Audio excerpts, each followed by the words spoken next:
All right, so imagine this.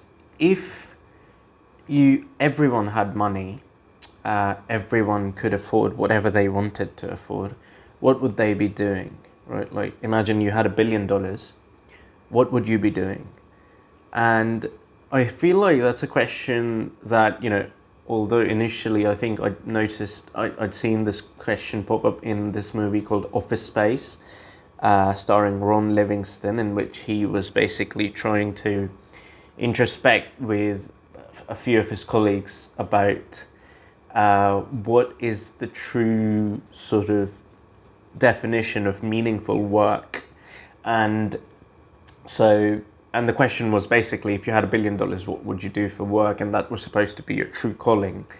Um, and I think we should really lead with that question in today's day and age, because just imagine if everyone had money to do whatever they wanted to do, would they still be doing the thing that they do in their offices? The answer would most likely be no, because um, and so this is a statement that this guy, management science guy from Britain, had said. I don't know when it was. Wait, let me just check. His name was Beer Stafford, I think, and he said that the purpose of a system is what it does. Stafford Beer, sorry, a British theorist and pioneer in the field of cybernetics and management science. He introduced this idea to challenge people to stop judging systems by their stated goals or intentions, and instead to evaluate them based on their actual outputs and consequences. And that brings me to the point of what corporates, people who work in these mega corporations in offices all day long, what exactly is it that they do? I mean, is it like, can the people who are working in there actually see tangible changes in the society that they live in? Or is it that they're working on and they're producing reports over reports and it's just being sent into a void? I mean, that's the feeling that I get, because anytime I ask someone what they do, and whatever answer they give, I'm never left satisfied with in regards to how it's actually benefiting society. I mean, sure, it might be benefiting a segment of the population with respect to the kind of services that they might be providing, but ultimately it's just a system, right?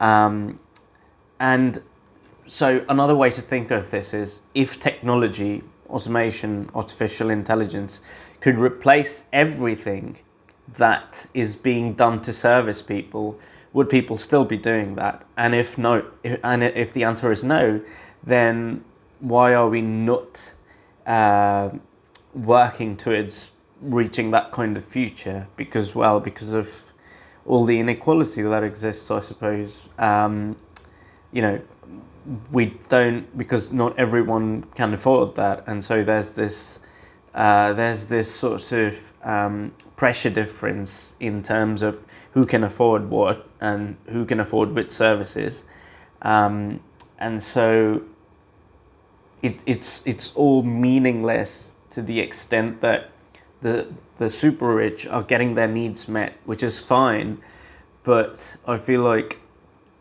just because of that baseline assumption that you need to be able to produce value, the assumption that in order to earn money you need to be able to produce value, just based on that assumption, I think work is becoming more and more meaningless, because you'd accept any kind of work if your survival is linked to the assumption that, okay, you need to produce value, and only then will you be rewarded with money and currency so that you can earn your livelihood. In the sense that, okay, if I won't be able to eat tonight if I'm not working, so I'll accept the work that is available rather than actually producing value. And that's why it's getting, that's why I suppose the with the entrepreneurial spirit that rose in after the dot-com thing in 2000s, I think we're seeing more and more Gen Z people, sort of not agreeing with the kind of workplace culture that they're being subjected to. The other thing is, let me just look at my notes here. Okay, yeah. So why should someone work for what's good for the company? Is the company made for us as people, like us as in the society? Are we serving the people which is made by us, or are we serving the company? Right? The purpose of, again, going back to the purpose of a system is what it does. So if at the end of the day, if we're working to feed into that bubble that we're serving the people who can afford those services that we're providing, and we're using the money that comes from that to feed our bellies, isn't this all sort of extremely purposeless? Because at the end of the day, only a select few would be able to afford those services. And at the end of the day, are those services, nobody's asking, in this entire sort of machine, nobody's asking what the purpose of any particular service is in whole to the society. Again, looking at the notes, because at the end of the day, the work that we do isn't benefiting us directly. So it's a completely transactional model that we work to provide a service for someone else, and it's completely disconnected from us. Like, at the end of the day, we're not excited by the work we do. We're not enjoying the kind of work culture that exists, and any amount of money we're getting is being decimated by inflation. So what's the point, right? Companies ask for loyalty but aren't willing to be loyal themselves to the employees, because everyone's getting laid off every now and then.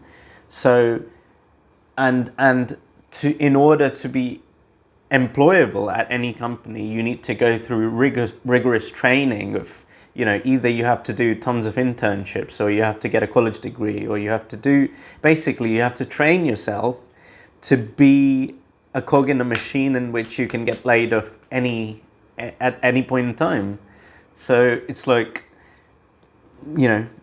saying that again, companies ask for loyalty in terms of your services, in terms of your time, in terms of your energy and your skills, but aren't willing to be loyal themselves to the employees.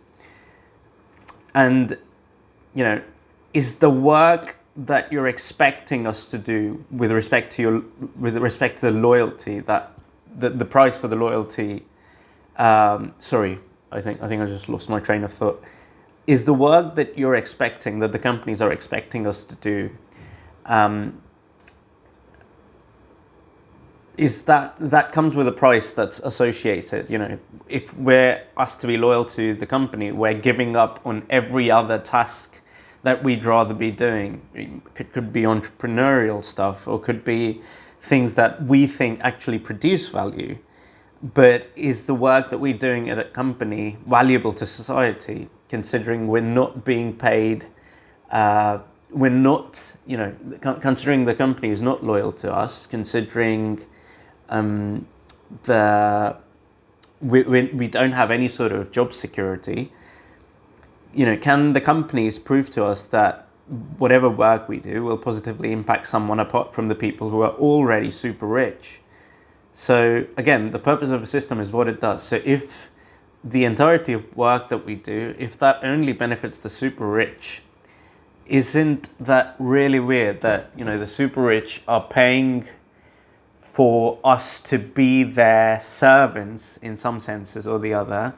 And it's based on servitude, the entire thing, that unless and until you do what the super rich guy says, you're not going to get paid.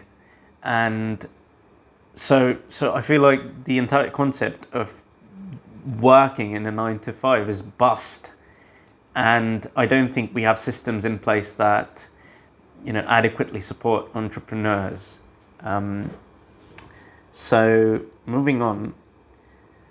And so there's the sentiment that no, you should be working. Working is a good thing. You should spend, like, boomers and Gen Xers usually say this stuff. But who is it good for?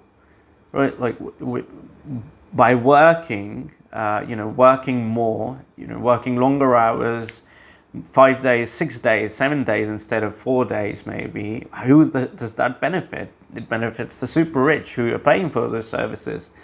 But at the end of the day, you're working for the same wages. It's not like you're getting paid overtime. So I don't think it's benefiting. It's who does it benefit, right? The other point, yeah, that's mostly it. I think I've covered everything. Point being that I think the traditional 9 to 5 and traditional, jobs, employment, I think that's bust. It's gone to bust unless you're working in technology, and even that I think is being slowly replaced by AI. Hopefully it gets completely automated, and I hope that we get to look forward to more fulfilling work in the future.